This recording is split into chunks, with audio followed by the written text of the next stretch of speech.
Ya, kepada immigration yang duduk warga asing dengan menyalahi undang-undang. Tak semua warga asing menyalahi undang-undang. Kadang-kadang diorang dah buat permit tapi ejen kena tipu. Berapa ejen nak tipu-tipu permit, berapa ribu nak kena buat. Ha? Kau nak ke kerja bangunan? Ha? Kau nak ke kerja korek-korek longkang, kerja panas? Sekarang tu kelapa sawit terbengkalai dekat Pahang tu, kau nak ke buat?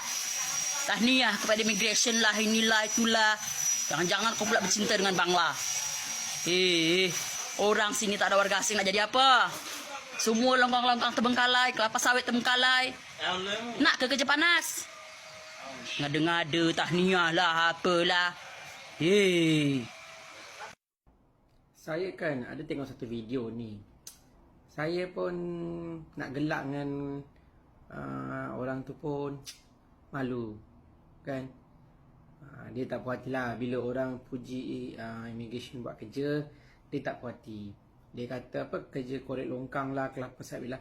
Yang saya pelik, you ni siapa nak fikir-fikir pasal benda tu? Okay, you ni siapa? You tak payah fikir kalau korek longkang tak korek ke, sampah tak kena angkut ke, kelapa sawit tak ada jolok ke. You tak payah fikir, okay? Itu bukan masalah you. You datang menumpang cari rezeki. Kalau you berada secara sah, okey lah. Kalau you berada secara tak sah tu, jadikanlah diri tu secara sah, okey? You tak payahlah nak pertikai pasal apa tu, immigration buat kerja ke, polis buat kerja ke, apa ke, itu tak ada masalah, bukan part you. Dan you pun tak payah nak fikir pasal bangunan tak siap, longkang tak korek, kelapa sawit tak petik. Itu bukan masalah you. You tak payah fikir. You fikir macam mana duduk sini secara sah, buat kerja, cukup masa balik kampung. Okey, bukannya nak fikir kelapa sawit tak jolok, bangunan tak siap. Itu bukan masalah you. Bangunan tak siap pun orang kata apa?